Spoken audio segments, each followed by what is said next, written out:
Bueno, comenzamos un nuevo ciclo y realmente muy distinto a los hechos antes.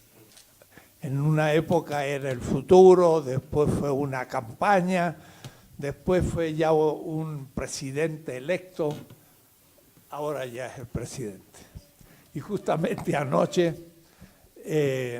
hay un grupo de Morena en el barrio, tenemos un grupo WhatsApp y me envían materiales y me enviaron de nuevo el debate del 88, cuando Fernández de Ceballos hizo el debate con el joven líder del PRD, que tiene una cara todavía de muchacho, aunque ya tenía su edad, pero aparentaba mucho menos. Y López Dóriga en Televisa fue como el árbitro del debate, durísimo, donde se dijeron de todo. Pero hay un punto en donde Andrés Manuel López Obrador, que por supuesto defendía de que no se quemaran las boletas del sufragio, yo escribí un artículo en La Jornada de cómo ese documento era quizás más importante que la Constitución y todas las leyes, porque era un documento en donde cada ciudadano había dejado estampada su voluntad. Es decir, es un documento de la opinión de la gente y se dijo aún que se podía escanear y guardarlo para el futuro para ver qué pasó realmente, pero al fin se quemaron. Claro, el dirigente del PAN recibió una enorme extensión de terreno por Acapulco, que él mismo ahí con su escritura decía, pues me costó 85 millones, y entonces López Obrador le dice, habría que ver cómo fue logrado, y en fin. Pero hubo un punto que para mí fue definitivo, y que es el fondo del curso que quiero dar. En algún momento el joven político le dice al hábil litigador del PAN, somos muy diferentes.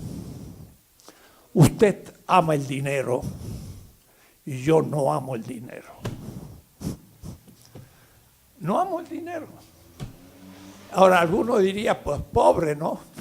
El pobre no ama el dinero y entonces era un pobre. Habría que preguntársele cómo es posible que alguien no ame el dinero y ame muchas otras cosas más importantes. Ahí estaba toda la ética. Yo no amo el dinero, usted ama el dinero. Y por eso ya en aquel diálogo él habló contra la corrupción. Y mire, ahora cualquier cosa que se toque del gobierno, sale pus.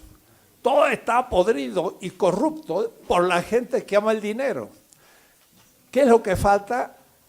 Lo que él intuía. Le llamaba moral. Yo lo voy a justificar, llamarle ética, pero al fin es lo mismo, aunque tiene matices. Hay una diferencia ética. Y algunos pueden pensar que la ética es algo suplementario, como cuando uno come hay un plato fuerte y al final una copita para terminar la cena, y eso es la ética. No, la ética es el plato fuerte, porque es la actitud fundamental que tenemos ante la existencia humana y ante los demás. Es la esencia de la política. Digo esencia, no un adjetivo más. Ya van a ver ustedes por qué. Y por eso entonces, él ha buscado algún texto que le pudiera servir de justificante y explicara a toda la gente, hasta los viejitos, por qué vale la pena jugarse por la moral o la ética. Y entonces usó un texto que se ve que ya en su juventud le llamó la atención, de un gran intelectual mexicano y gran escritor, de Alfonso Reyes, allá por 1944, quiere decir que han pasado 70 y tantos años, pongamos 80 en el 24, 80 años. Entonces, se ve que ese texto le llamó la atención en su juventud y dijo, este texto tendrían que leerlo todos los mexicanos para un poco tener una actitud ético-patriótica más que hacer un proyecto de vida donde, claro, hay que ser felices, hay que tener lo necesario para vivir, pero cuando uno pasa de lo necesario, empieza a acumular riqueza que es pobreza para otros. Y entonces la acumulación de riquezas es también la acumulación de pobreza. Y inevitablemente uno empieza a ser injusto, aunque no quiera y aunque tenga la mejor voluntad. Entonces, por eso él propone una lectura que leamos todos, una cartilla moral escrita por Alfonso Reyes en 1944. Yo quiero en este curso, serán 8, 10, 12 clases, repensar o tener como referencia mejor la cartilla de Alfonso Reyes, que el otro día él en un acto repartió a la gente de tercera edad como yo, y entonces pues junto a una ayuda que se les hace, también se les repartió la cartilla moral. Y yo veía después la foto leyendo a la gente. Bueno, es un texto muy simple.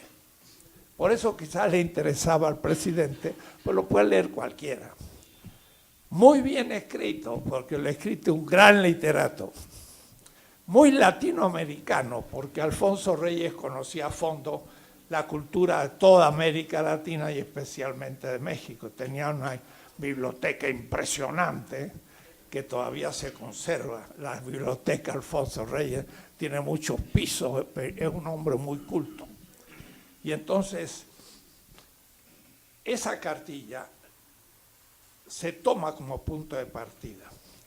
Pero apenas fue conocida, empezaron las críticas. Gente dijo, oye, pero es una cosa muy antigua, es una ética o una moral pasada de moda, muy conservadora. Voy a decir, si hoy la publicaran, bueno, sería de la derecha del PAN. Pero no había otra mano, si ustedes quieren. Entonces yo la voy a tomar, no para criticarla, sino para actualizarla. Entonces les voy a proponer un cursito sobre un texto que está escrito. La de Alfonso Reyes tiene 25 páginas, es muy chiquita. Esta tiene 22. Claro que a un espacio es un poquito más que la de Alfonso Reyes, pero muy chiquita, es un artículo largo que se puede editar de una manera. Y que le he puesto hacia una nueva cartilla ética, no moral, ética. Y le digo hacia para que no se me tome de pretencioso. O decir, no quiero decir, esta es la nueva cartilla que se va a estudiar. No. Son sugerencias que después pueden ser tiradas a la basura, pero para repensar el tema moral, ético, hoy, en la cuarta transformación. Claro, Alfonso Reyes no va a hablar de transformaciones ni nada que ver con lo que nos está pasando. Y por eso entonces al lector queda un poco despistado, algo escrito en la mitad del siglo pasado. La geopolítica era completamente distinta, era una intelectualidad, y Alfonso Reyes especialmente, que se ligaba mucho a algo que hoy nadie lo hace. Se ligaban a España. porque había habido el exilio español, había venido Gauss y otros grandes pensadores, y ellos fueron un poco alumnos y colegas. Entonces era asunto de hablar de España y de renovar esos principios. Pero ya cuando entra la ética, es una ética o una moral individual. Y luego habla de la familia y de la patria y de temas muy generales, pero claro, nada que ver con los temas que tenemos hoy. Entonces yo me dije, tengo que ponerme a escribir.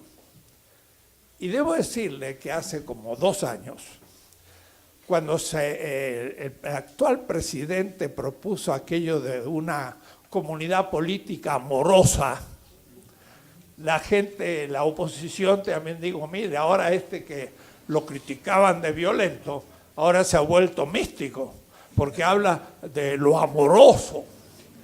Y entonces yo di una conferencia en el Círculo de Periodistas, había mucha gente, como 500, y López Obrador está al lado mío, a 50 centímetros, y escuchó toda mi conferencia.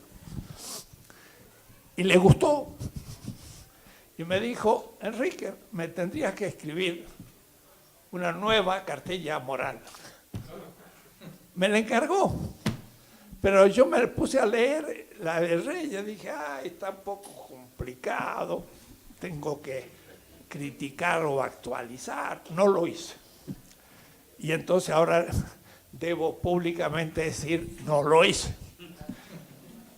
Pero ahora que ya se mandó, vino la polémica y se está repartiendo, entonces ya se aceleraron las neuronas y dije, bueno, ahora sí la voy a escribir. Y entonces este es el texto que me pidió, que no significa que lo va a aceptar, pero se recordará que me lo pidió. Y en el medio de la situación actual, que es el comienzo de la Cuarta Transformación, donde todos los días tenemos novedades, no solo de la corrupción huichicolera, no solo de la corrupción eléctrica y de todo lo demás, de que hay una Guardia Nacional quizás organizada contra el crimen cotidiano, que hay que ponerle fuerza, y la policía no está capacitada, porque primero la policía está corrompida, no tiene formación realmente de atacar la criminalidad, y entonces hay que apoyarla. Y entonces eso sería otro debate. También, como ustedes se dan cuenta, se dice, la militarización es peligrosa, de acuerdo, pero un país quebrado y violento como el nuestro, que se ha sido violentado por Estados Unidos primero y por nuestras élites y por la gente de cuello blanco, también se necesita mano dura. Y entonces hay medidas que tomar que pueden después de 6 años pueden disminuirse o desaparecer cuando la situación se haya mejorado. Quiere decir que estamos rodeados de problemas éticos, porque vemos que todo esto ha sido corrupción. Y no sé si alguno leyó, en esta escuela yo he explicado las 20 tesis de política. 20 tesis. Y la primer tesis la escribí en 2006, dándolo a un grupo como de 400 jóvenes del entonces PRD.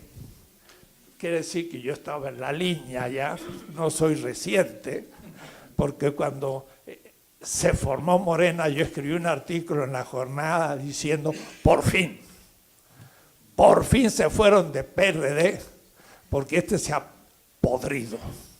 Los chuchos lo liquidaron y ahora va a desaparecer. Cuando venga la próxima elección intermedia, van a quedar 1% y va a desaparecer.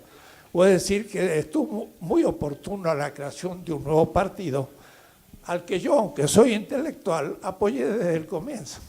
Entonces, tengo cierta autoridad porque jugué mi poco prestigio en Morena, porque algunos también dicen, y hacen críticas, no crean que es fácil. Y si algo fracasa, fracasaré en el asunto. Así que esto exige mucho ojo. Y por lo tanto no puedo decir que la cuarta transformación va a triunfar. Puede fracasar. Y que no fracase es nuestra tarea.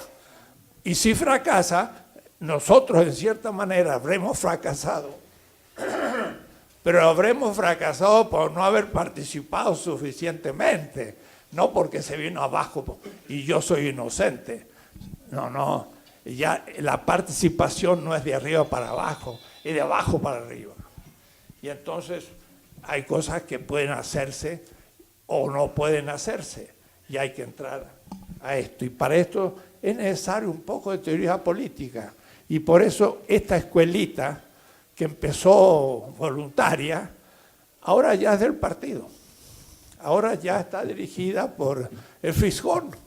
Y a su vez somos una cuarta parte de esa mano de 4 dedos y vamos a ir creciendo en los próximos años.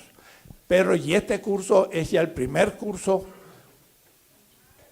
con el gobierno en funciones. Y por ahora es pequeño, pero va a crecer porque en todas partes están surgiendo grupos de reflexión. Y gracias a que grabamos las clases, pueden ser reproducidas y discutidas en miles de grupos de jóvenes y de miembros de Morena para empezarse a hacer problemas teóricos y entender un poco la situación.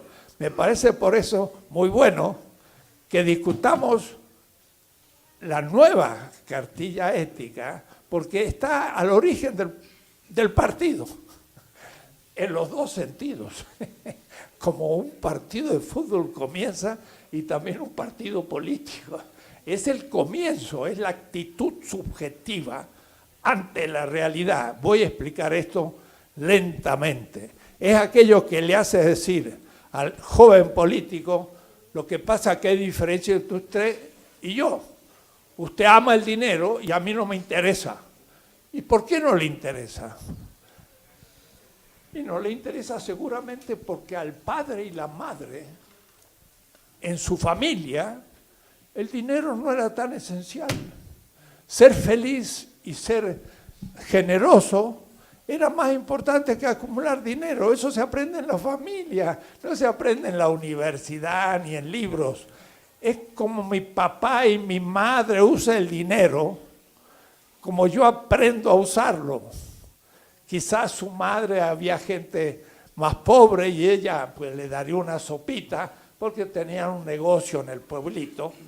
Y entonces él logró ver en su padre y su madre, no lo sé, habría que preguntárselo, es parte de su biografía, pero es así como se van mamando las actitudes éticas que después vienen constituidas formalmente en el adulto y hasta con teoría, y ahora sí uno marca un paso con claridad. Se le decía que era tosudo.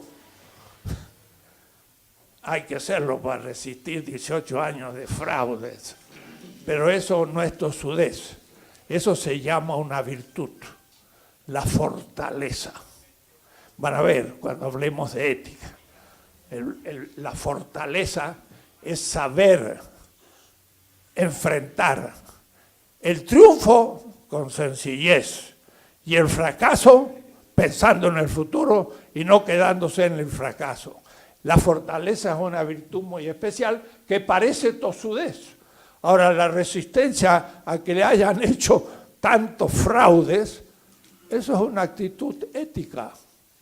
No se vino abajo, siguió luchando. Y eso es difícil. Y eso se forma desde la niñez. Y por eso entonces sí la ética tiene sentido. Y la juventud. Y luego todo el proceso de la vida. Bien.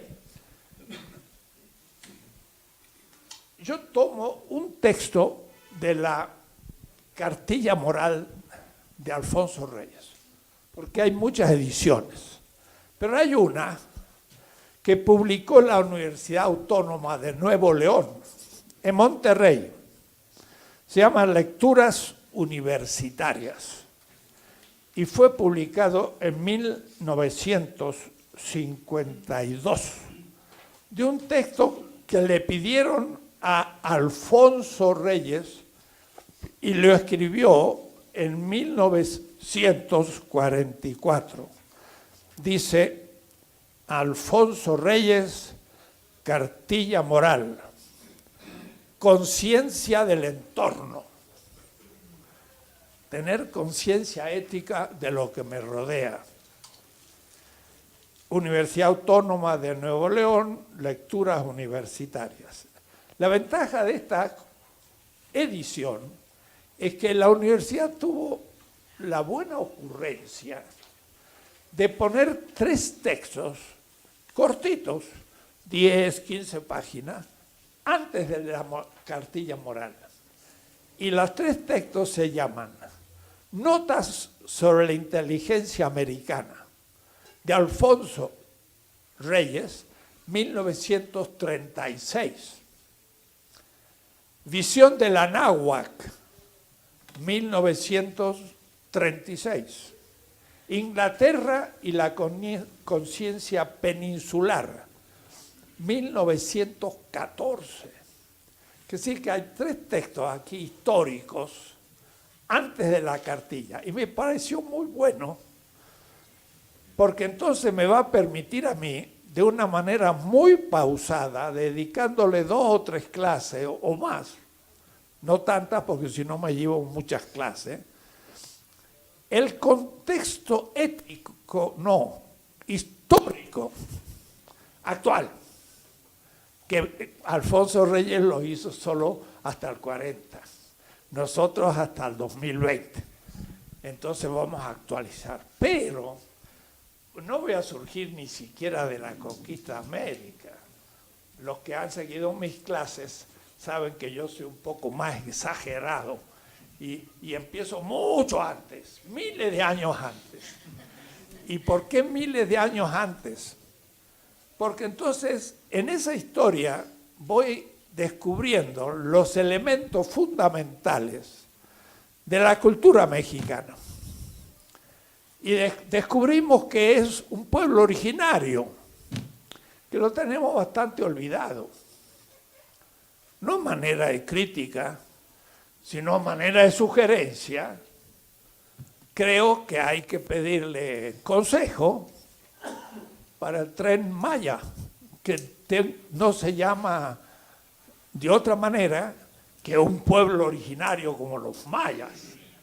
Si se llama Tren Maya, habría que por lo menos preguntarle a los mayas, ¿qué tal? ¿Hacemos el tren o no lo hacemos? Y si lo hacemos, ¿por dónde?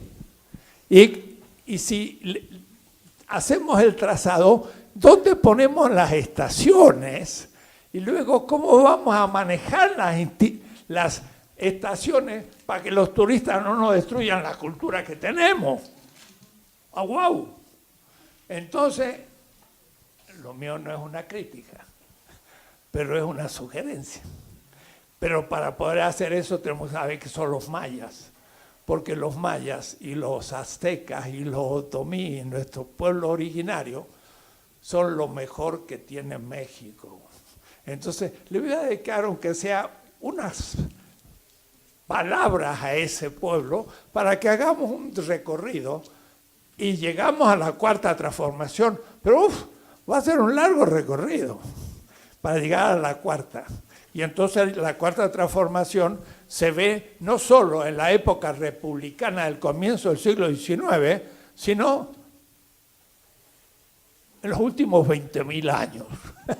¿Qué les parece? Y tiene entonces un sentido histórico mundial, porque México es un pueblo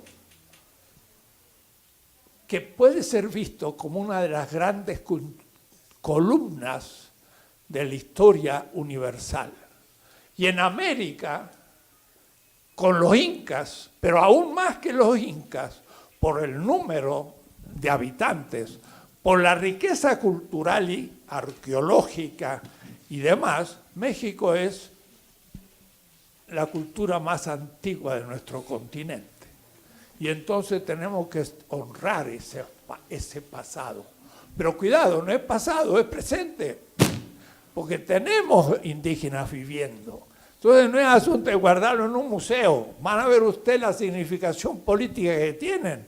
Porque ellos tienen un proyecto que también puede salvar a la civilización presente desde un punto de vista ético. Porque el proyecto de la modernidad es ser rico, es tener dinero. Y en cambio un indígena diría, toda esta gente, blancos y mestizos, quieren ser ricos. A nosotros no nos interesa, como dijo el candidato a presidente. Y pueden vivir felices sin un centavo. Y entonces eso es ejemplar y tenemos mucho que aprender. Y ecológicamente es el camino correcto para salvar la naturaleza y la vida de la humanidad. Y entonces tenemos mucho que aprender de nuestros indígenas, no para meterlo en un museo y mostrarlo folclóricamente al turismo, sino para aprender a ser humanos y salvar la naturaleza que estamos destruyendo. Entonces, para eso poderlo decir hoy, voy a empezar por la historia.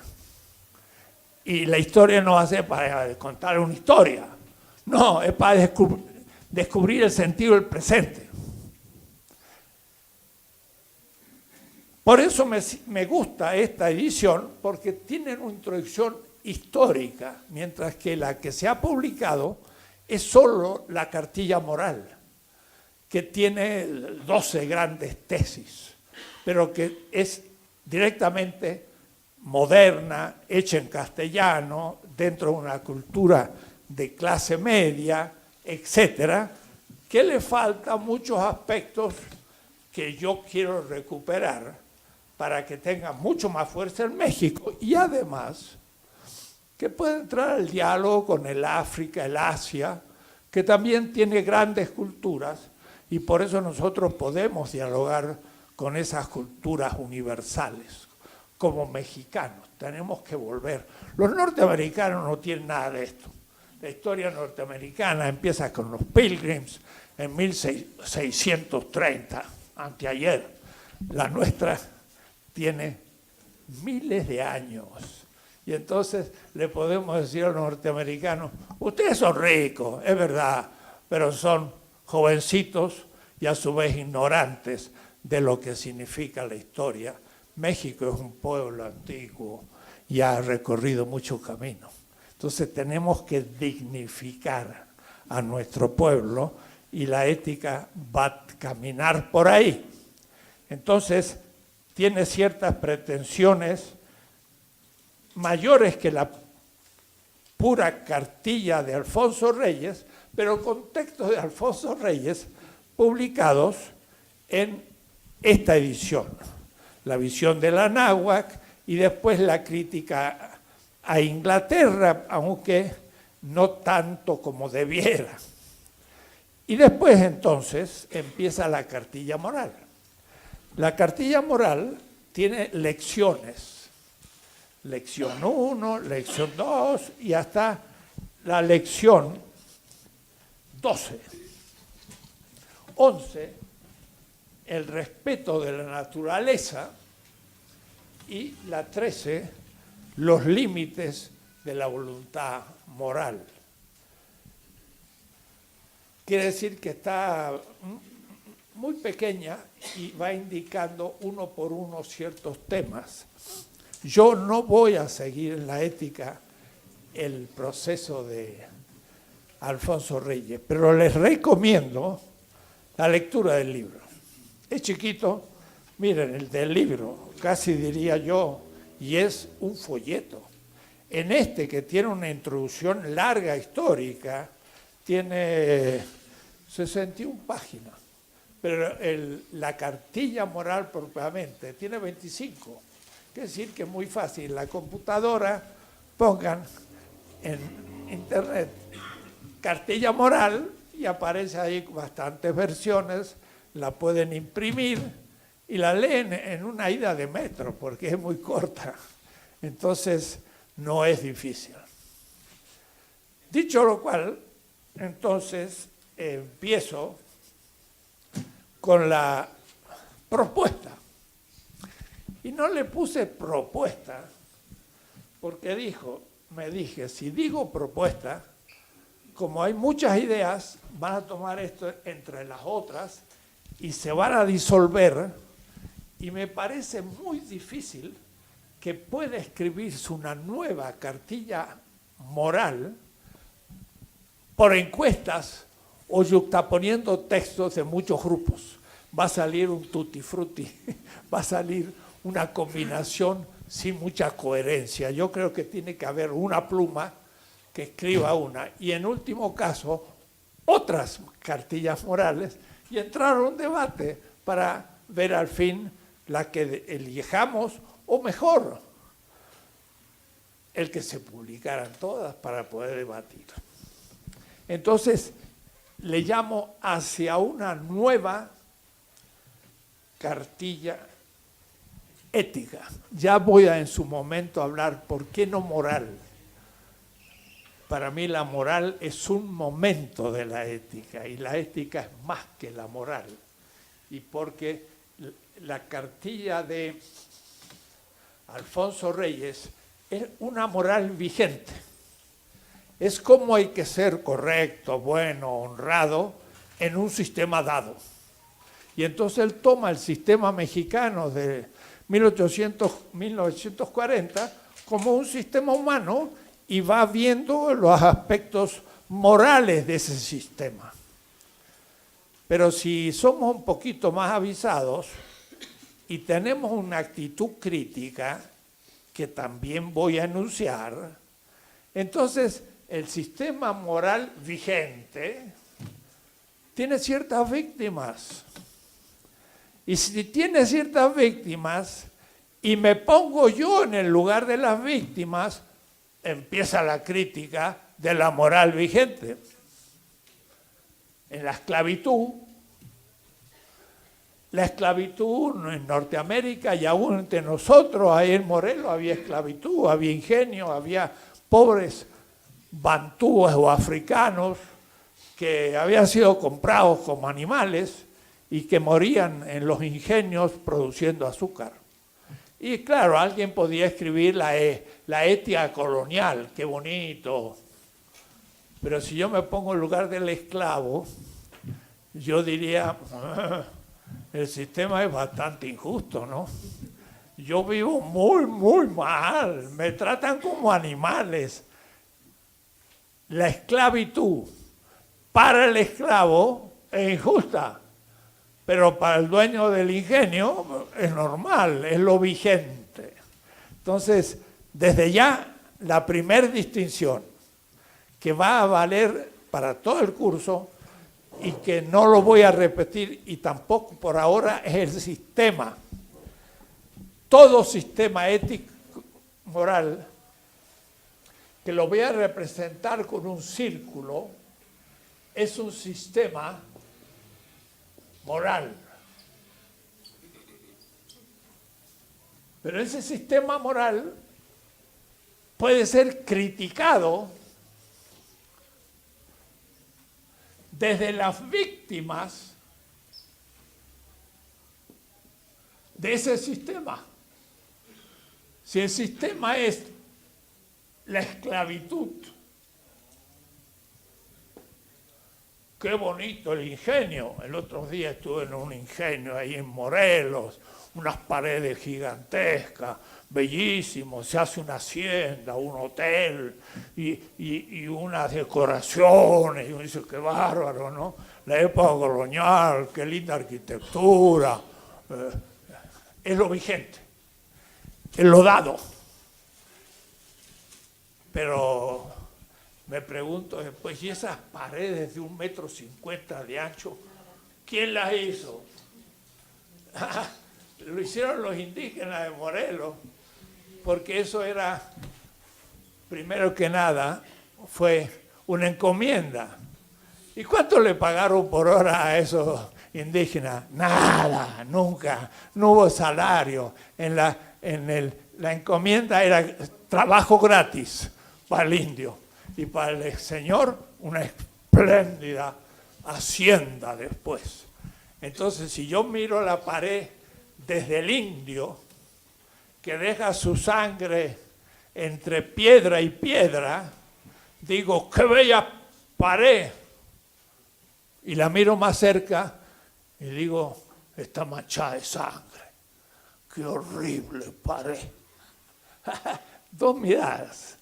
La moral dice, qué bonita hacienda.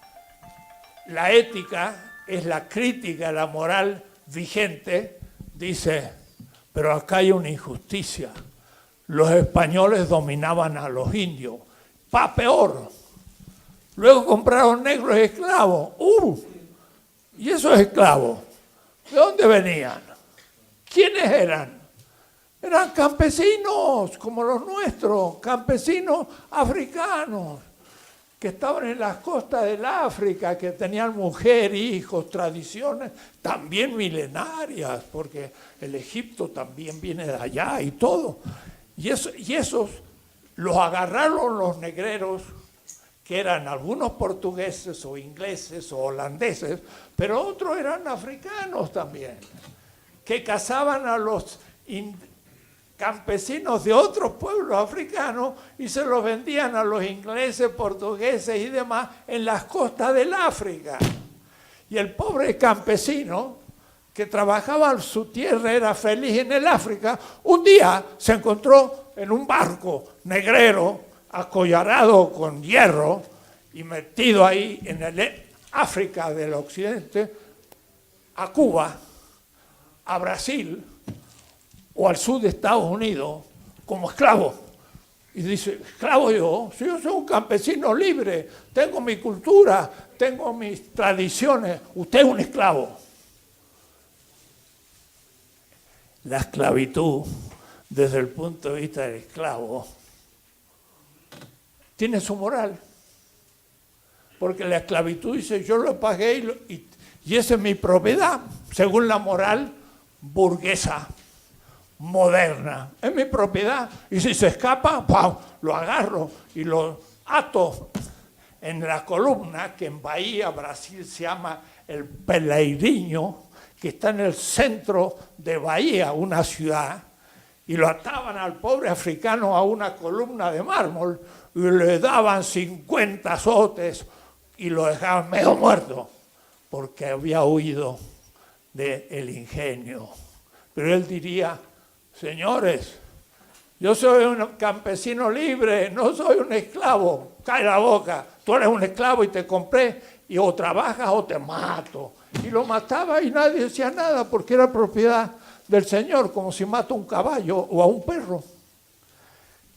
Si veo desde la víctima la moral del sistema, entonces surge la ética.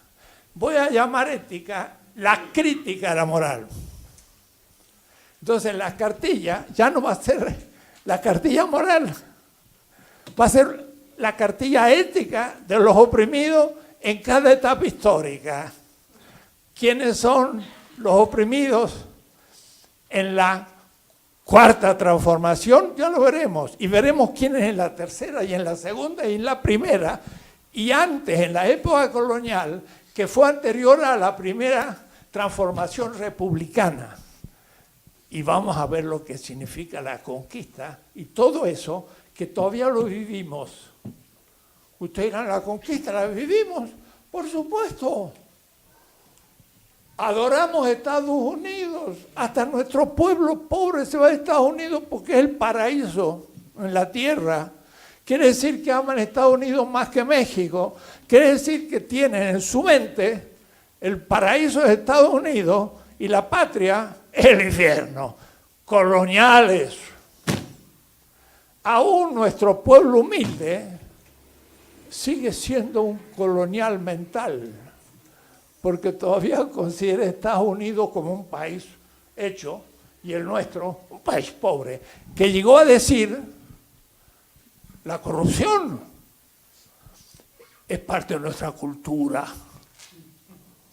Y lo dijo no menos que el defensor en el Distrito Federal, no en algún otro partido, ni en ninguna otra región. Digo, es decir, la corrupción es nuestra cultura mexicana.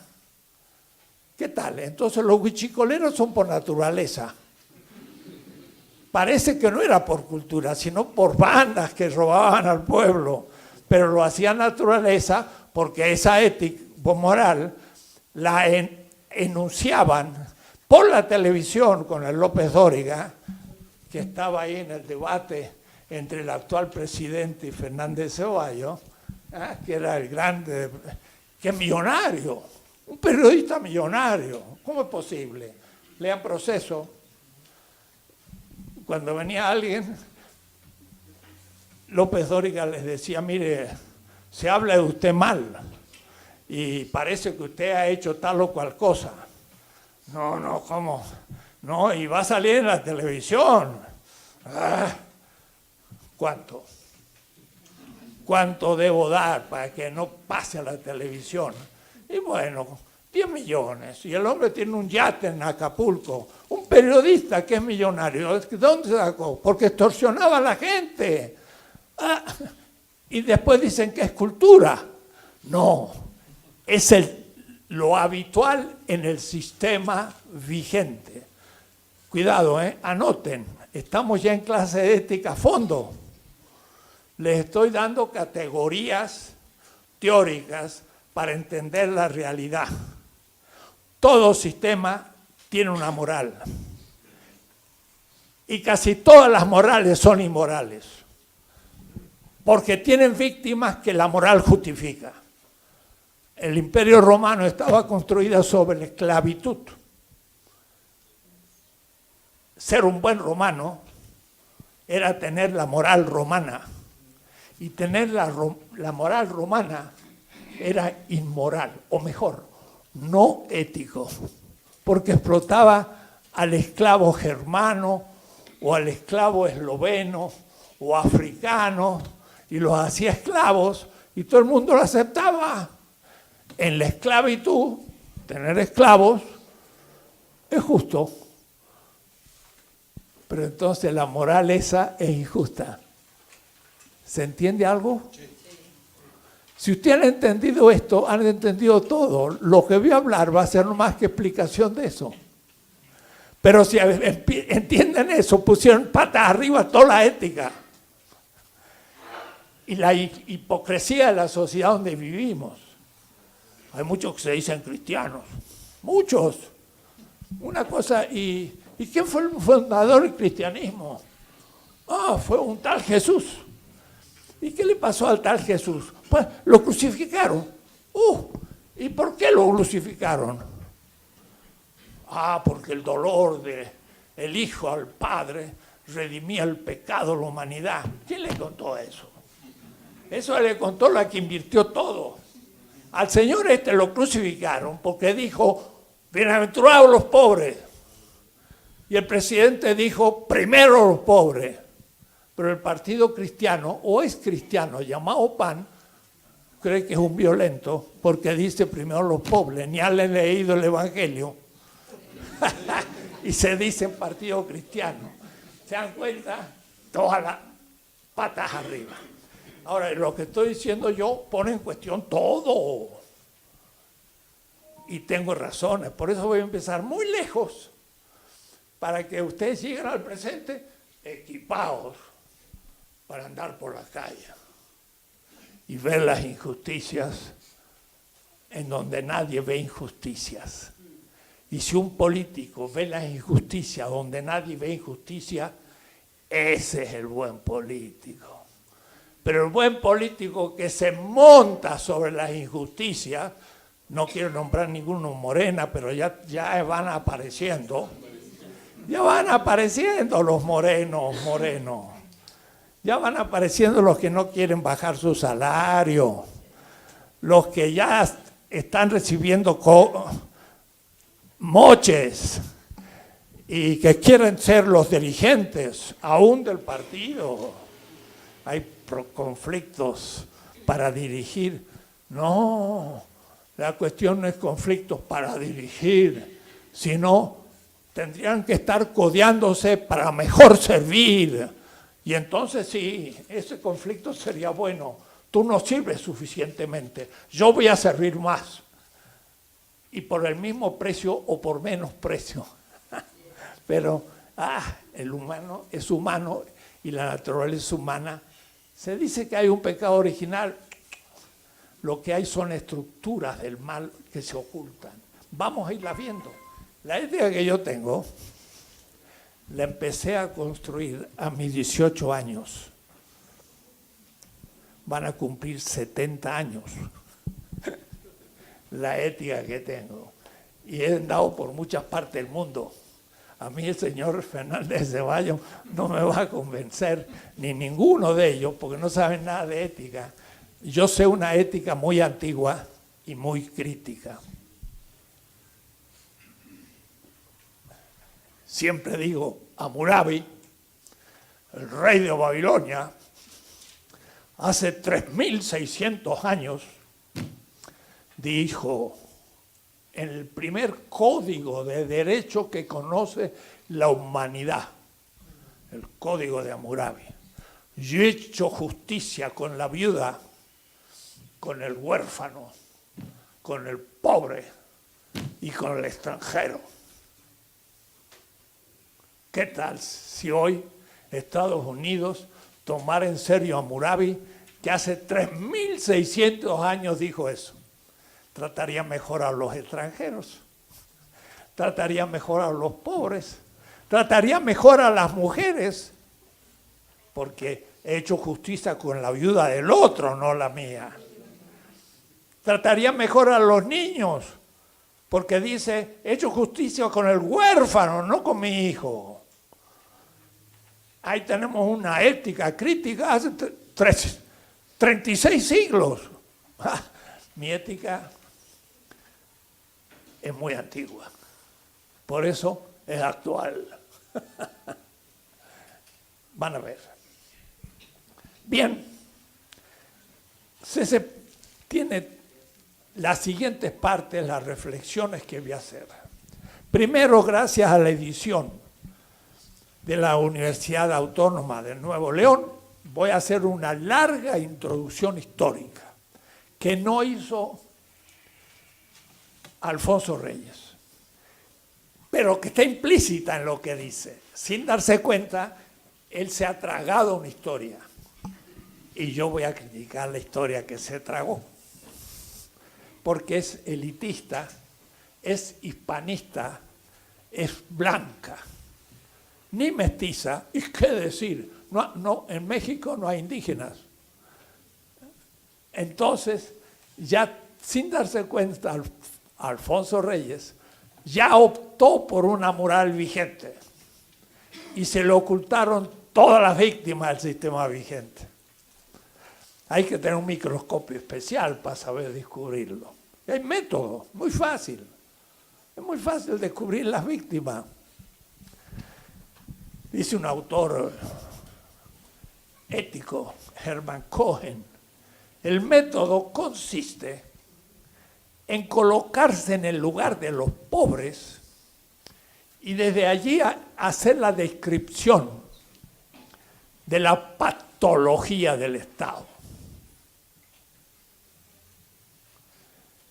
Si ustedes vienen a México como extranjeros y se suben a un camión que muestra la Ciudad de México para hacer una vuelta por Santa Fe, por todas las partes bonitas de México, y usted dice, ¡oh, qué bonito México! Tiene una arquitectura maravillosa, de árboles, qué buenas las calles, la gente, qué bonito México.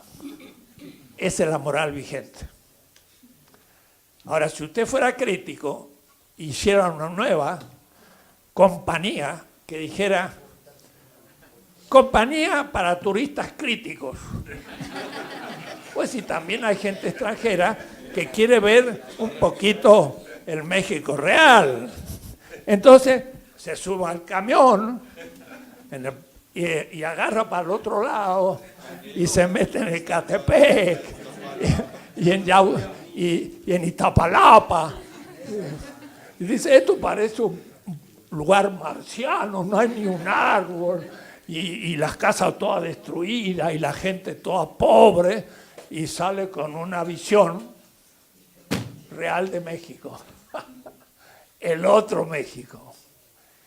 Ese es el que ve el ético, y ese es el que vio ese joven dirigente, que no importa si era del PRAN o del Partido Comunista o de quién, vio la gente, y estaba junto a ella todo el día.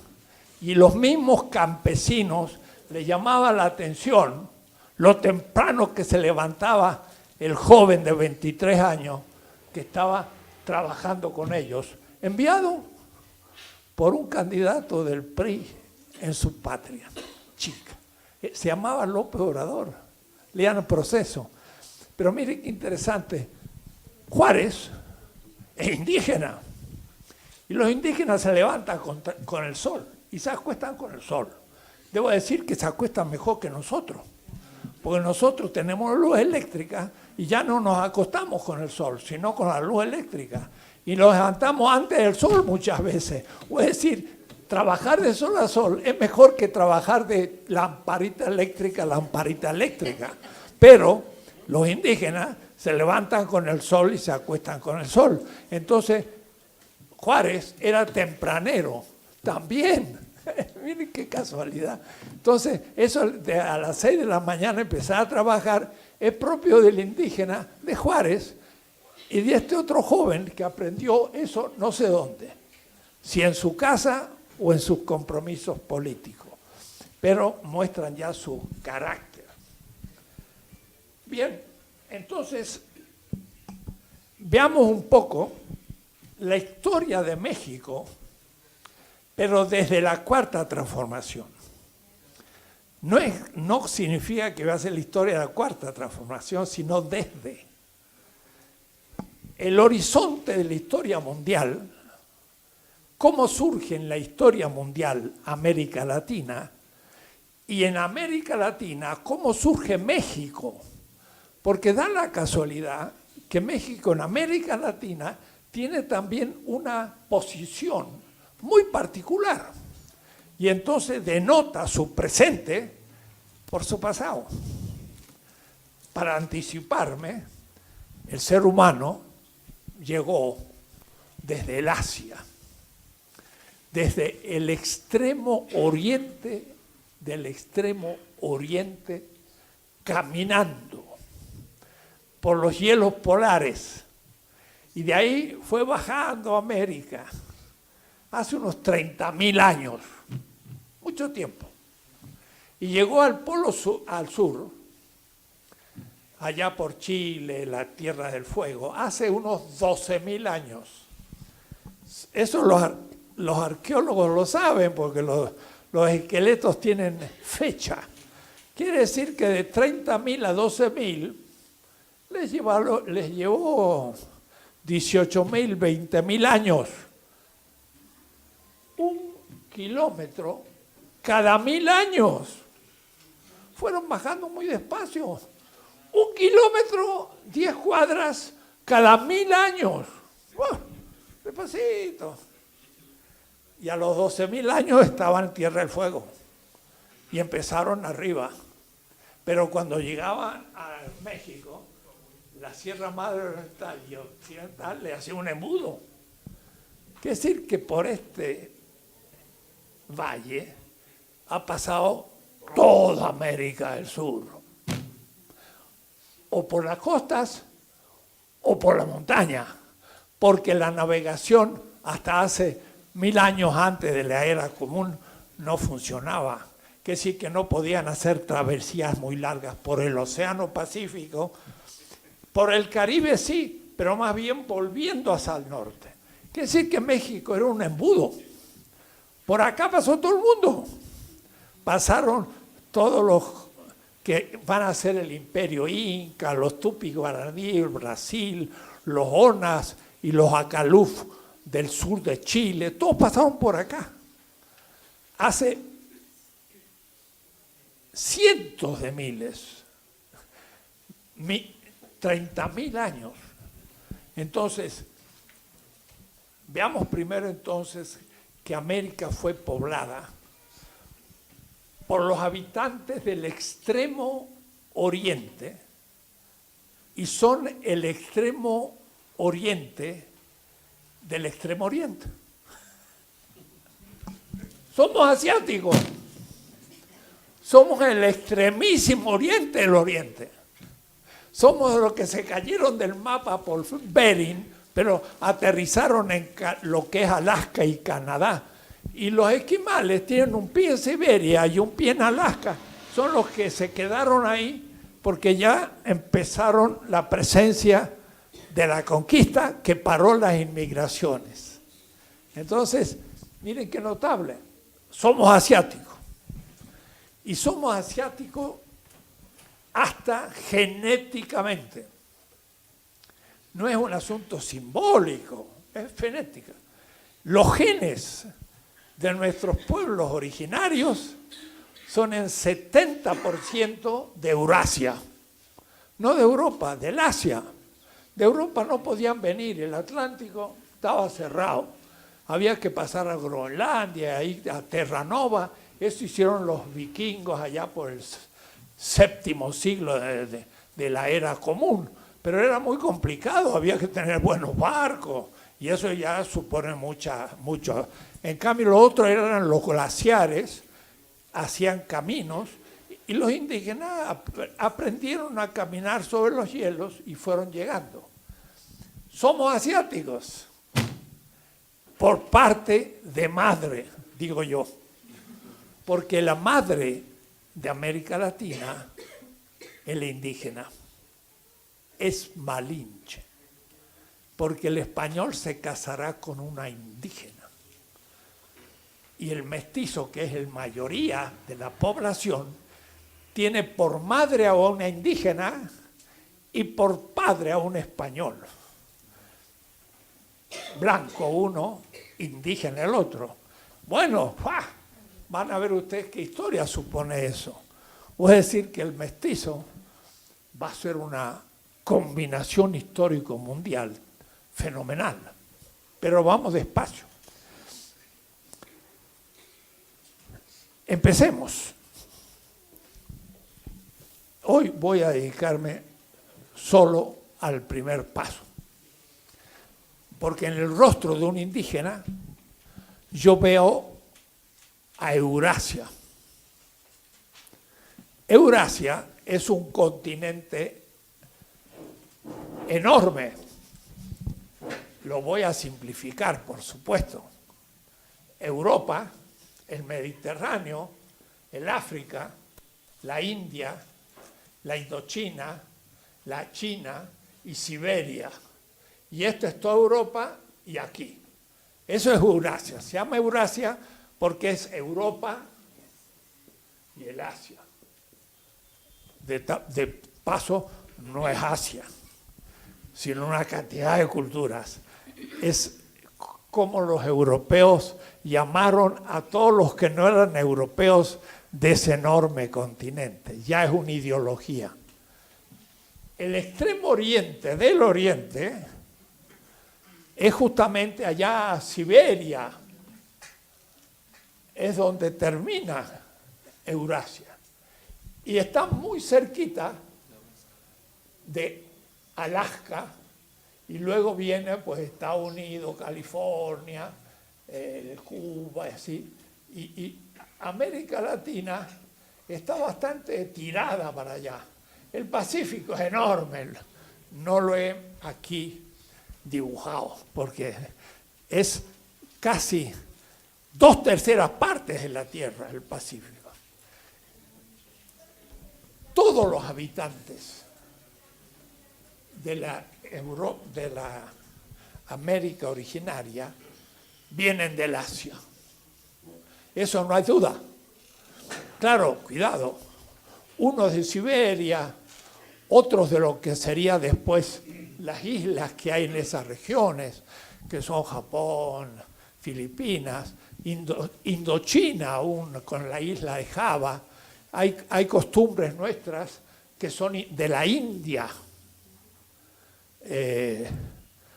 Huitzilopochtli, el quinto sol, de la piedra del sol ahí en el Museo de Antropología, yo siempre digo, está sacando, vayan a verlo la próxima y lleven a los niños para que aprendan, el sol, el quinto sol, y el quinto sol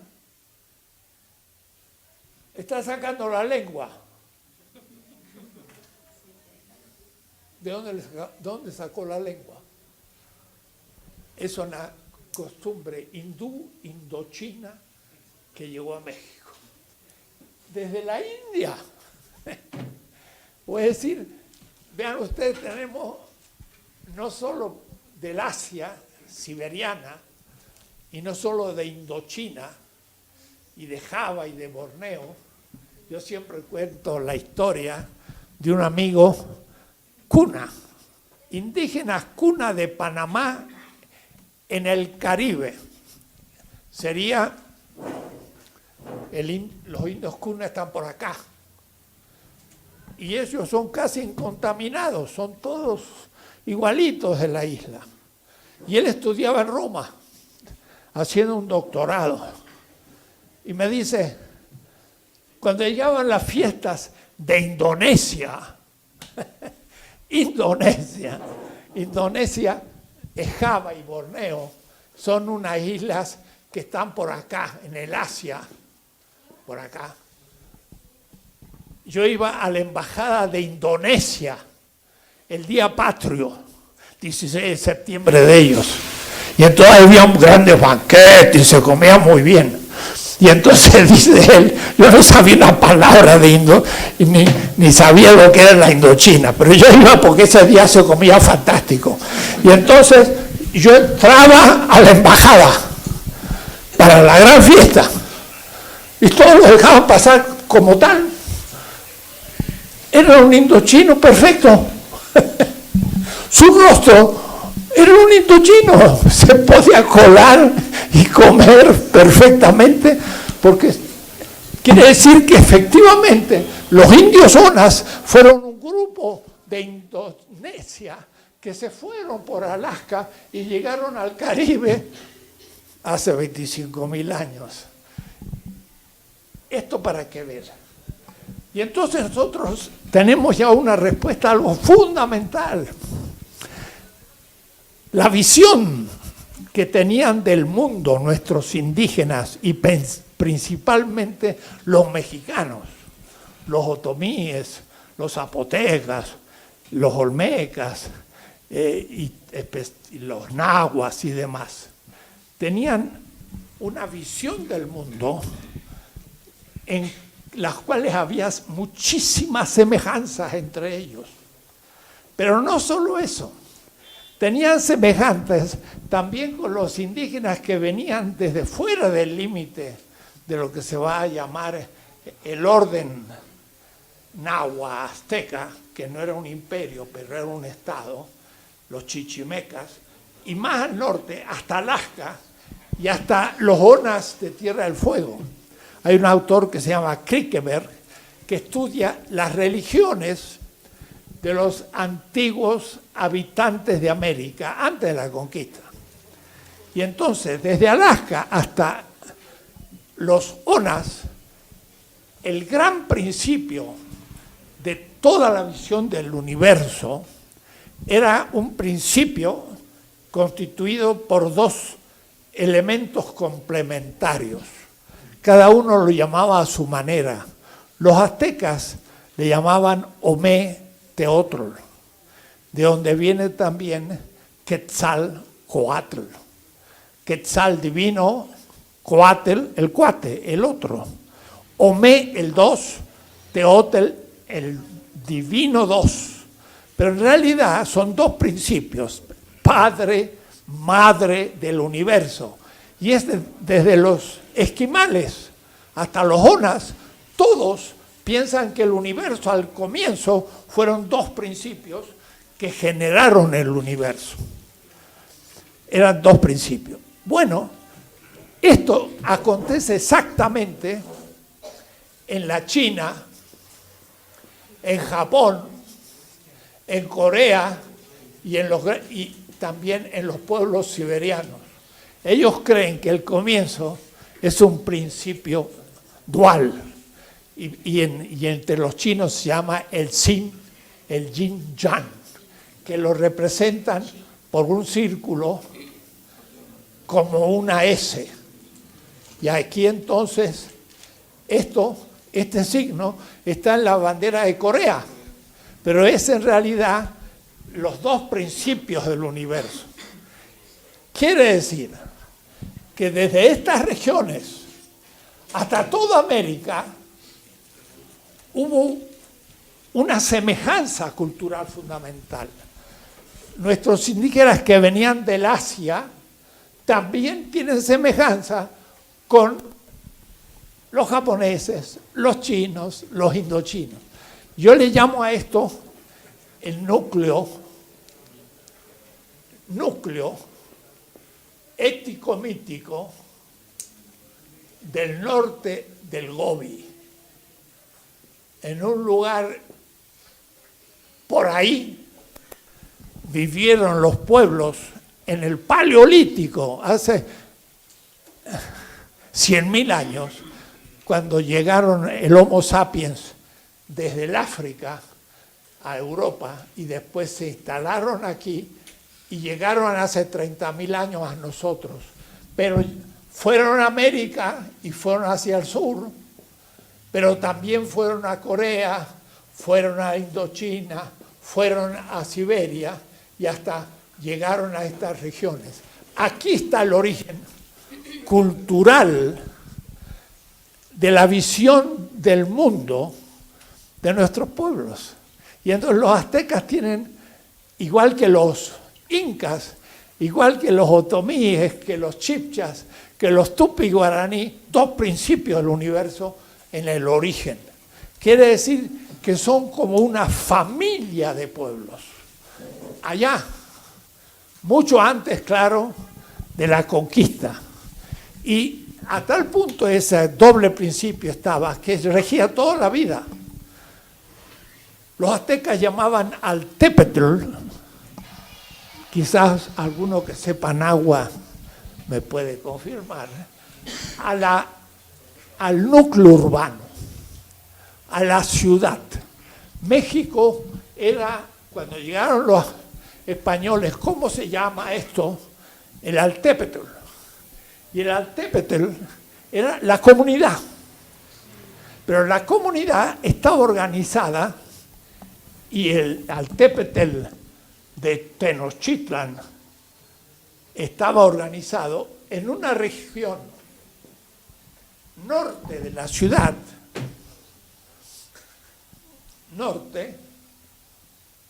ya lo dejaron abiertos los dos. Los colegas no saben usar esto. Ya se acabó. Dejar uno abierto es matarlo.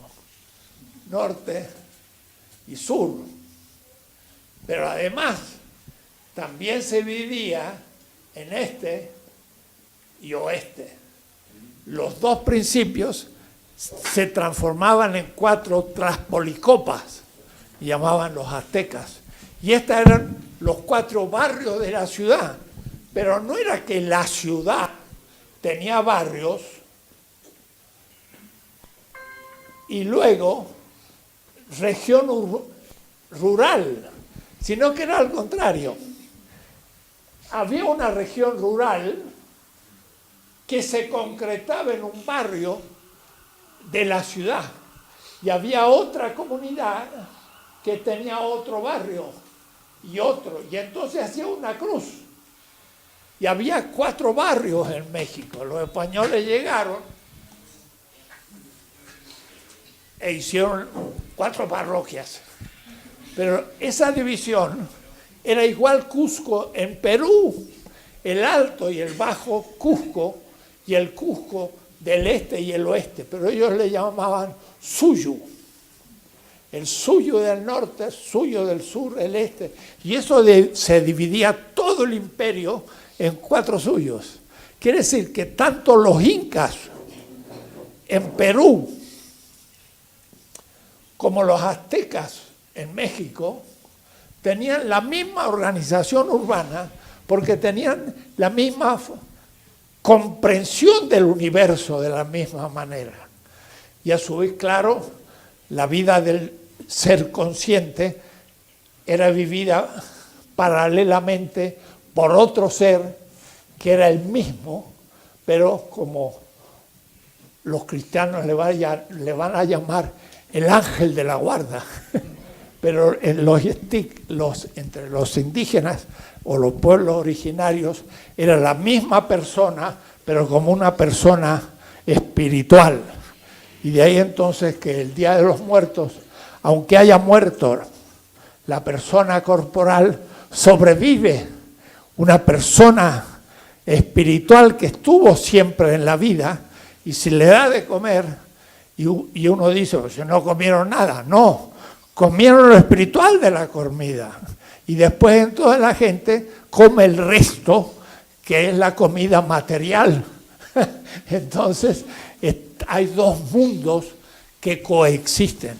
Bien, aquí habría que invitar a León Portilla, que está hoy ya muy viejito, y cualquier día se nos va porque tiene 96 años, está en extrema dificultad para sobrevivir, que escribió la concepción del mundo de los nahuas. Y entonces podemos comprender que esos indígenas tenían una altísima cultura.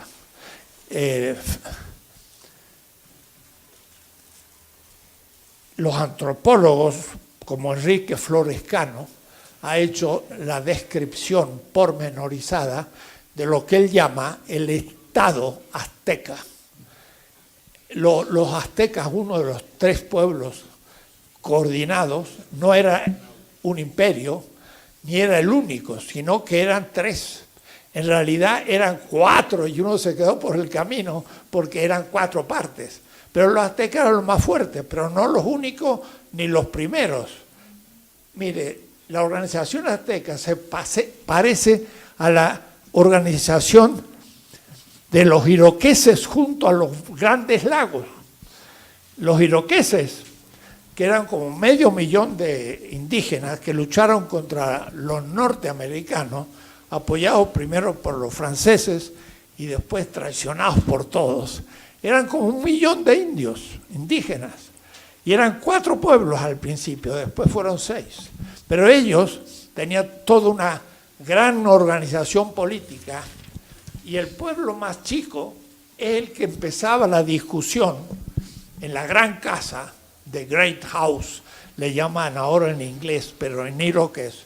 Cualquier problema lo discutía primero el pueblo más chico y lo solucionaba, pasaba al segundo, al tercero y al cuarto, que eran el pueblo más grande, los iroqueses, solo podía decir sí o no. Si decía que no, empezaba la discusión de nuevo. Y si aprobaba, entonces se llevaba a cabo. Al más fuerte le dejaban solo el elegir lo que habían discutido los más débiles. Entonces, en esta composición del imperio azteca, los aztecas eran los más fuertes, que tenían el mejor ejército, pero no eran los primeros, estaba dividido en 3. Era un estado muy particular y tenía vida económica y tenía instituciones.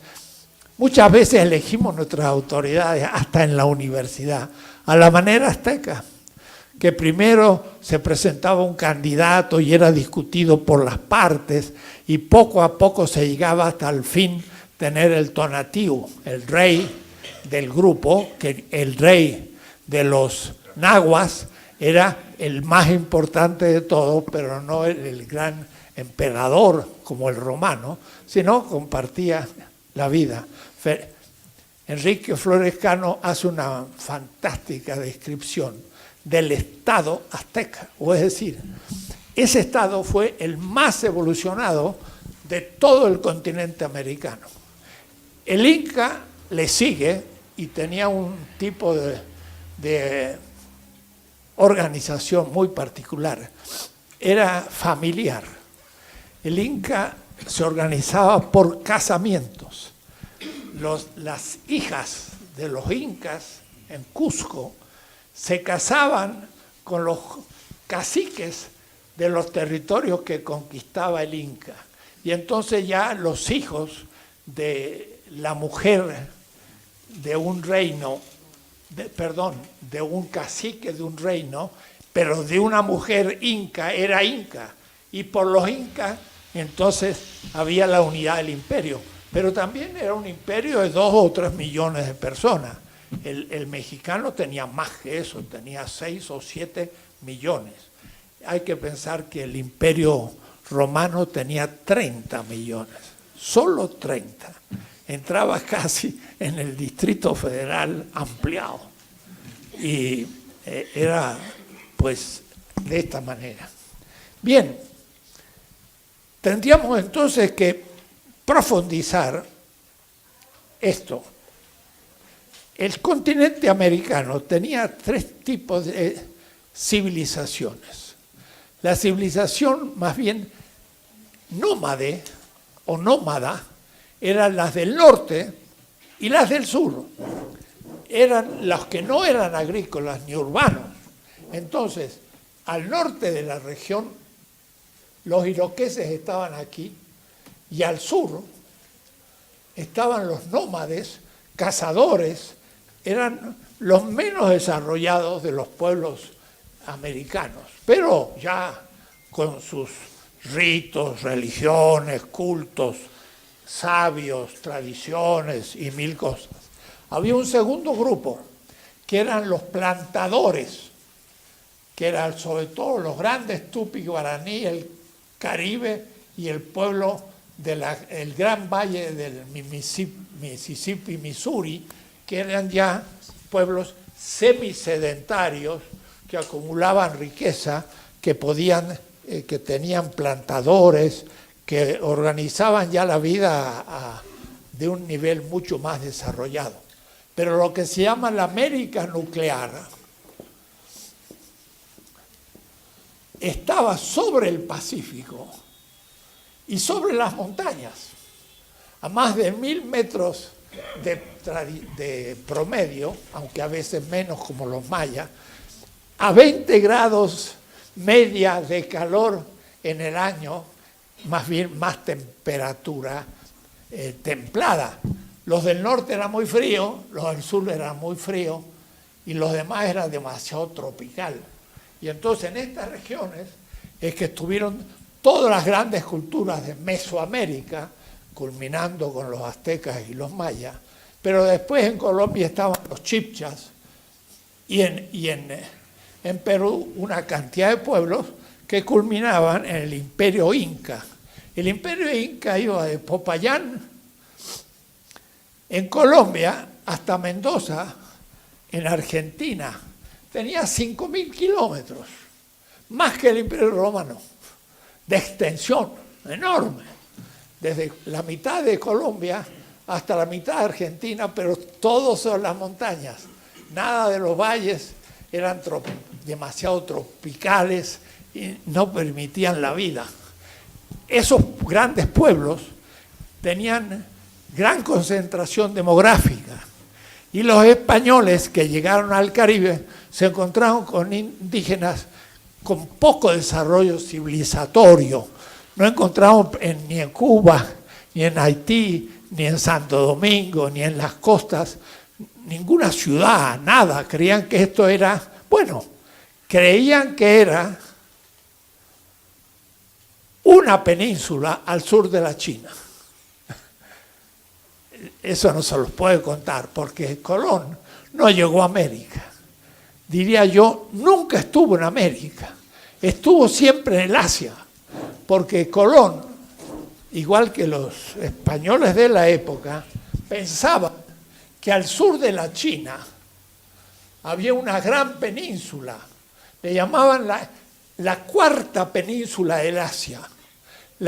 Era la península arábiga, la India, Indochina y una cuarta península al sur de la China. Y hay mapas de 1487 donde está pintado en realidad esta era una península pintada por los chinos, pero mal puestas, porque era América del Sur, al sur de la China, y se tragaba todo el Pacífico, y a esto le llamaban el Gran Golfo.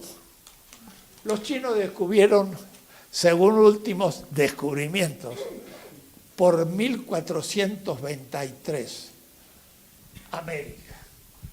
Hicieron mapas, llegaron al Portugal y Enrique el Navegante dio esos mapas y los españoles los tenían en mano y Colón entonces dijo, el mundo, la Tierra es más chica, porque si América del Sur está al sur de la China, de aquí, de Europa, llego allí más rápido y entonces puedo llegar fácilmente. Pero lo que pasaba es que esa península sur de la China era un error geográfico, cartográfico. Hicieron mal el mapa, pero de todas maneras Colón llegó a las Bahamas creyendo que estaba en la tierra del Gran Khan, que era la China. Piensen ustedes el despiste. En las Bahamas creía que estaba en la China. Y él buscaba la China y encontró a Cuba. Y cuando llegó a Panamá, Colón, a Panamá, los indígenas le dijeron, del otro lado hay un mar. Y él creyó que era entonces la gran península después de la cuarta,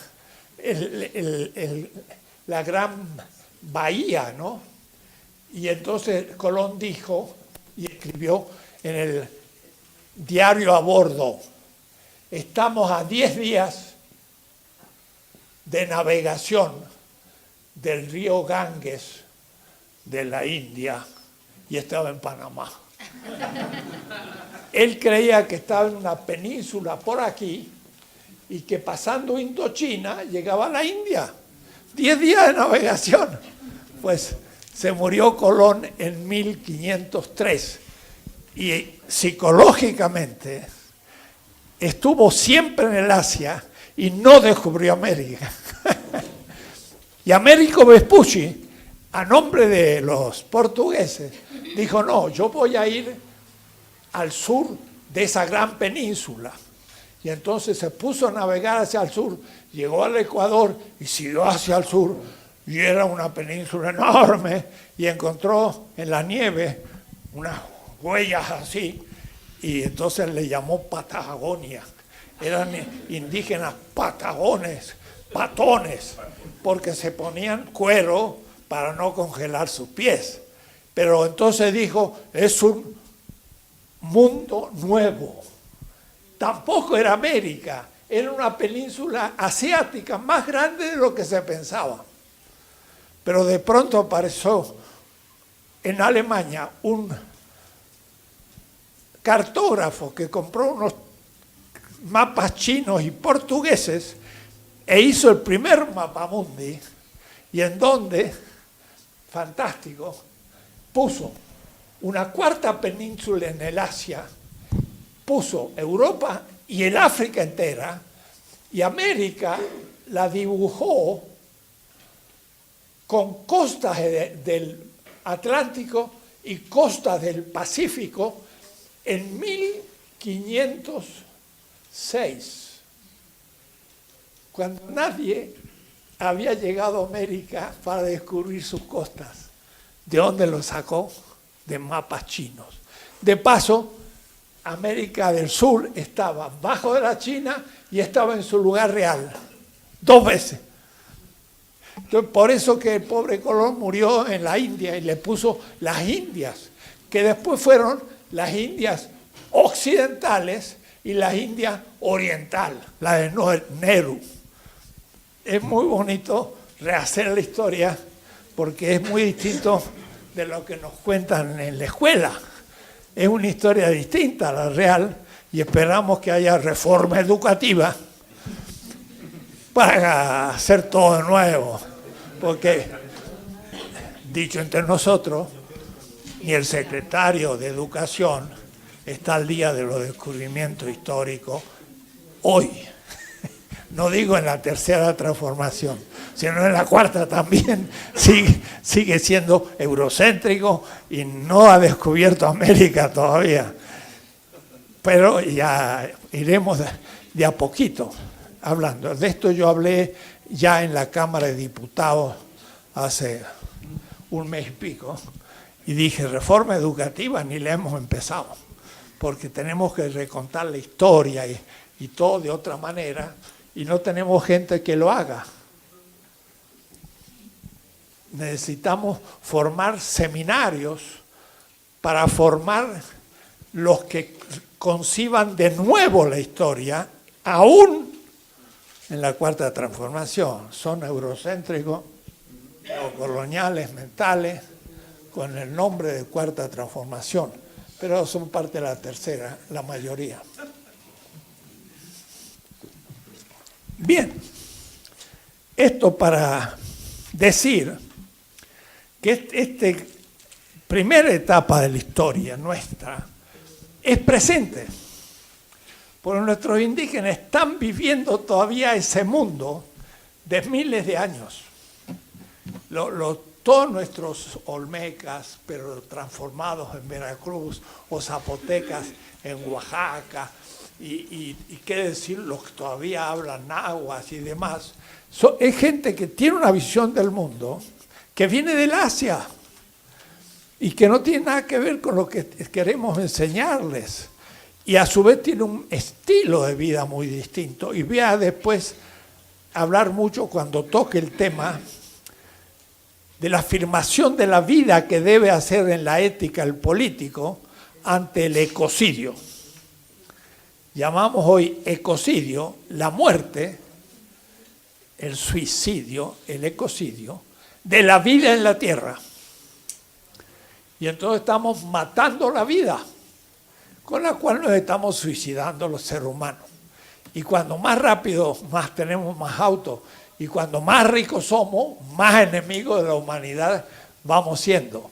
Mientras que ellos parecía que no agregan nada a lo existente. Lo que ellos agregan es poder vivir felices sin entrar a la vorágine de un desarrollo suicida en el que estamos. Entonces hay que tener mucho cuidado cuando tener proyectos desarrollistas que destruyan la naturaleza. No es una cuestión ecológica, es que Yucatán, la zona de Tehuantepec, el Amazonas, son pulmones únicos de la humanidad. Me decía el otro día alguien, 5 kilómetros de ciertas regiones de la selva tropical de Yucatán, 5 kilómetros, tienen más riqueza de fauna y animal y vegetal que toda Alemania. 3 kilómetros tienen más riqueza, tienen más insectos, más pájaros, más grupos vegetales. Es una riqueza gigantesca. Y ya hablaremos, pero no es que haya un sujeto ante un objeto, y ese objeto es la naturaleza. Eso es falso, eso es moderno. Y cuando yo use la palabra moderno, usted debe interpretar que estoy insultando a alguien. Para mí lo moderno es decadente. La naturaleza no es objeto, es donde yo estoy. O es decir, es el todo donde yo vivo. Entonces, yo soy un sujeto que vive en la naturaleza como el todo que me determina y no como un objeto que tengo ante mis ojos. Y si yo mato la vida, como lo estamos haciendo, y ya lo verán, porque va a ser un tema ético fundamental. Si yo mato la vida, me estoy suicidando, porque vamos a desaparecer como especie y rápido. Como vamos, ni un siglo va a durar esto, a lo más 2, y la humanidad va a desaparecer. Miren lo que está pasando con el plancton y el plástico en los océanos, el hueco de ozono, el aumento de la temperatura. Este año pasado ha sido el más caliente desde que tenemos termómetros. Y ahora en Berlín ha habido 40 grados, que parecía Acapulco, pero después han venido unos fríos, hace pocos días, de 30 grados bajo cero en Estados Unidos. Nunca había habido tanto frío en Chicago y estas regiones. ¿Qué pasa? Eso ya no es natural. Eso es fruto de una civilización.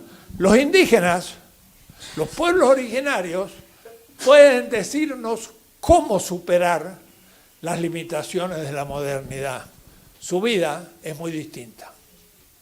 Entonces, nosotros decimos, este año ha sido un buen año. Hemos aumentado 3%. ¿Qué? Producción de autos. ¿Hemos mejorado? Ha sido un año nefasto.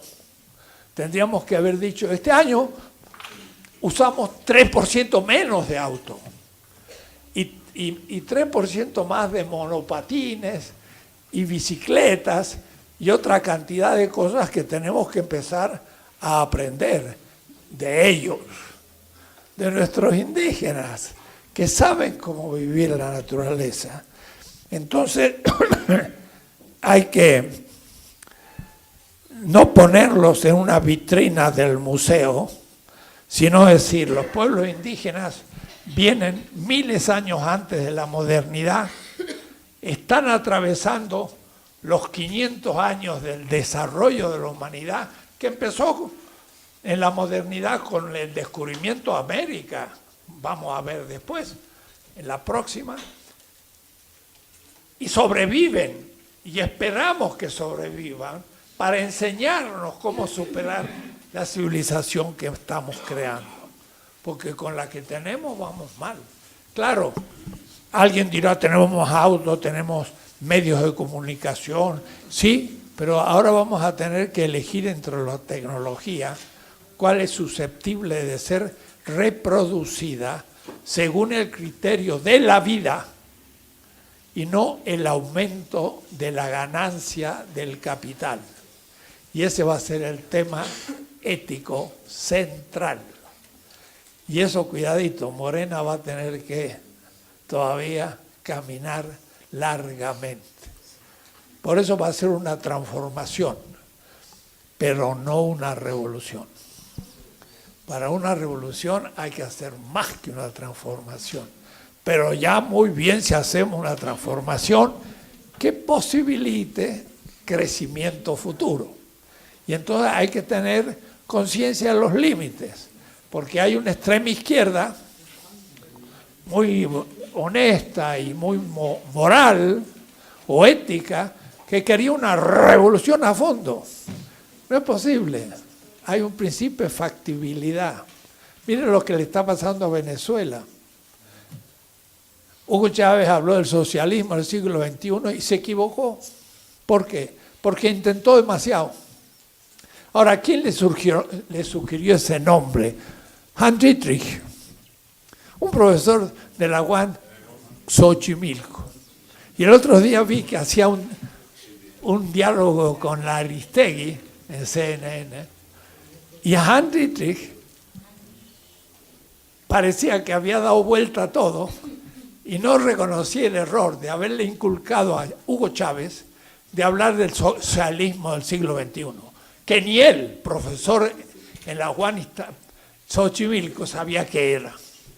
Y Chávez tampoco. Y Maduro tampoco. Y se están jugando por alguien que nadie sabe lo que es. Evo Morales es un indígena. Es más sabio. Ellos dicen, nuestro proyecto lo estamos haciendo. ¿En qué consiste? Ya veremos. Y eso es lo sabio, porque no sabemos cuál es el proyecto. Y no podemos saberlo, y nunca nadie lo supo, el proyecto en el que se metía. Porque se va haciendo de la marcha. El capitalismo en el siglo XVI ni sabía lo que estaba haciendo, ni sabía qué era el capitalismo. Apenas se empezó a sospechar lo que era, 3 siglos después, en el XVIII. Entonces, ¿y usted está en contra del capitalismo neoliberal? ¿Cuál es su proyecto? No tengo. Ah, entonces si no tengo, cállese. No, nadie tiene un proyecto, porque el proyecto se hace sobre la marcha. Lo que yo sé que esto no funciona, y vamos a ir probando por error y dentro de lo posible y según principios éticos, ¿no? Dentro de lo posible y después cometo contradicciones. Entonces, lo político exige la factibilidad, hacer lo posible. Y en eso, el presidente es un excelente ejemplo. Tiene un olfato político que no es populista, es distinto. Vamos a probarlo. Tiene un olfato ético, pero dentro de lo posible, pero no de un pragmatismo sin principios, sino de un pragmatismo con principios éticos. Y el que tiene principios éticos no puede hacer todo, sino algunas cosas, porque los principios éticos no me dejan hacer todo. Pero dentro de lo que puedo hacer éticamente, haré lo posible. Volverme contra Estados Unidos como el pobre Maduro es imposible y es una mala ruta. Habría que ver cómo cambiar el temporal, tendiendo puentes, sabiendo que uno es débil, y como dicen los chinos, Mao Zedong. Mao dice en el Tratado de la Estrategia, el Japón es fuerte, la China es débil, no está desarrollada, pero el Japón es chiquito y la China es enorme. Conclusión, vamos a hacer una guerra prolongada. ¿Qué significa? Miren el japonés y yo hago como que me defiendo y huyo. Mira estos chinos que son unos cobardes. Y huye, la gran marcha. Murió 80% de su ejército. Era una manga, un grupo de cobardes. Huían del fuerte. Pero el fuerte era chiquito y se fue debilitando. Y luego el débil, que era enorme, llegó a un punto que lo terminó al Japón. Eso es estrategia. Entonces dice, China es grande, pero débil. Si yo creo que soy igual que Estados Unidos, soy un imbécil. Mejor decir, yo soy débil, pero voy a ver qué hago para defenderme, no haciéndome el valiente. Que vengan aquí y lo vamos a pulverizar. Eso dijo Hussein, y al fin quedó en un pozo ahí, escondido, y lo mataron. ¿Qué pasó? Fue derrotado. ¿Por qué? Por pretencioso. Y por ahí Maduro habla de más. Estoy con él, pero habla de más. Él tendría que decir, Venezuela es débil, pero nos defenderemos heroicamente. Y Estados Unidos es grande, pero es injusto. Entonces, ya es distinto, pero no decir, estamos bien preparados, que vengan y van a ver lo que les va a pasar. Van a venir, los hace polvo, claro. Si tienen el ejército más grande de la tierra. La factibilidad. La cuarta transformación debe ser factible, pero críticamente. Y por eso que la extrema izquierda dice, eso no es revolución, es una reforma, no sirve para nada. No quiero nombrar ni a los periodistas ni a los políticos que dicen eso. Está descerebrado, es un loco, está haciendo estupideces y todo. Y y sin embargo es presidente de México. ¿Tú eres presidente? No. ¿Y podría serlo? Tampoco, porque te propones tal tipo de transformación que es imposible, pero no te voy a condenar. Voy a decir, eres bueno para el largo plazo. Dentro de 50 años podrás hacer lo que sueñas gracias al realismo del que ahora te hace posible lo que ahora tú harías un embarre total porque eres extrema izquierda. Entonces a veces la extrema izquierda se toca con la derecha, porque la derecha dice no hay que cambiar nada y la extrema izquierda hay que cambiar todo. Pero las dos cosas son malas. Hay que cambiar lo posible con principios, no lo posible sin principio en mi ventaja pecuniaria. Y entonces eso es el practicismo bajo. Otra cosa es la factibilidad crítica. Vamos a ver eso en la historia y en la ética, porque es muy fácil caer en la extrema izquierda o la extrema derecha. Y uno va, sí, como la equilibrista, caminando sobre el hilo que está en el medio, mirando el abismo, que significa dejar esa línea de la posibilidad. Eso ya es ética y no es historia. Pero los grandes en la historia son los que hicieron lo posible. Y por eso son grandes. Los que quisieron hacer lo imposible, cuidado. Algunos quisieron hacer lo imposible para los conservadores y hasta perdieron la vida. Y también son grandes, pero hay que estudiar muy concreto. Hidalgo se jugó por algo que todavía era imposible y murió en querer lograr la independencia. No lo logró él, se logró después. Entonces, de alguna manera es el padre de la patria, pero fracasó. ¿Y cómo puede ser que un fracasado sea el padre? Sí, porque marcó el camino. Entonces, en la ética hay que tener visión compleja, porque hay distintas funciones que cumplir.